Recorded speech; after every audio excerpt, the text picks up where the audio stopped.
Штипјани имаат река без вода, немаат брана, имаат ветер во изобилство. Ова е најчестата шега на беровчани, светиниколчани и останатите жители на населените места во државата, кои можат да се пофалат со собствена хидроакумулација, која темелно им ги променила животите, создавајќи завидлив екосистем и прекрасна локална клима.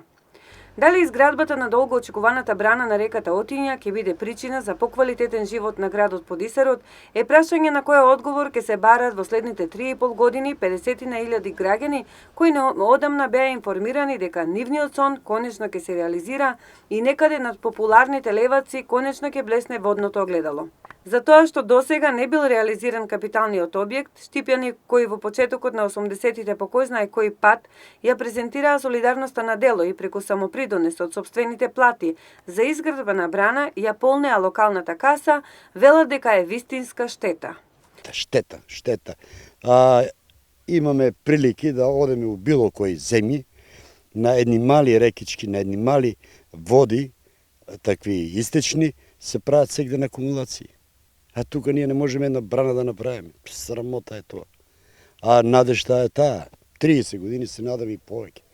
Ке биде, вај дојде градоначалник, ке биде, онај дојде, ке биде и се така парите си стоат. Имајќи чувство за потребите на жителите од овој центар на регионот и владата реши да го разврзе кесето на собраните пари од граѓаните да додаде уште вкупно 8 милиони евра. Новиот министер за транспорт и врски Бочварски во една пригода изјави дека растел со прераскажуваните приказни и напразни надежи за изградба на оваа хидроакумулација, сега од нова клучна позиција ќе лобира за брза изградба на брана на реката Отиња. Се менеа доста градоначалници, сите обеќаваа, меѓутоа сега и овој новиот Бочварски исто така обеќа дека се прави браната, дека се одобрени средствата, меѓутоа се уште не гледаме почеток веќе да отпочне овој проект, што мислам дека браната ќе многу значи за градот Штип, и за граѓаните, и за спортисти, и за сите. Значи тоа ќе биде нешто најдоброто што може да се направи. Тоа е соно на сите штипјани и сметам дека би требало да се направи. Со тоа и ќе се смени климата и ќе се подобрат многу услови за рекреација, за спорт и за се. Според информациите на Мнет, во владата се уште се работи на студија за оценка на влијанието на животната средина. Нема дилема дека се решени сите иметноправни односи за браната во која ќе се акумулираат 3 милиони кубни вода.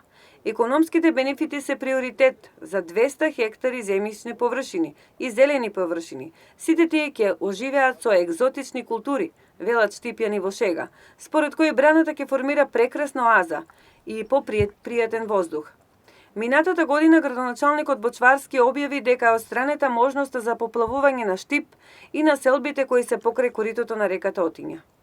Познато е дека изградбата на оваа брана ќе го одбележи и стартот на втората фаза од изградбата која предвидува водата од хидроакумулацијата да се користи за производство на електрична енергија.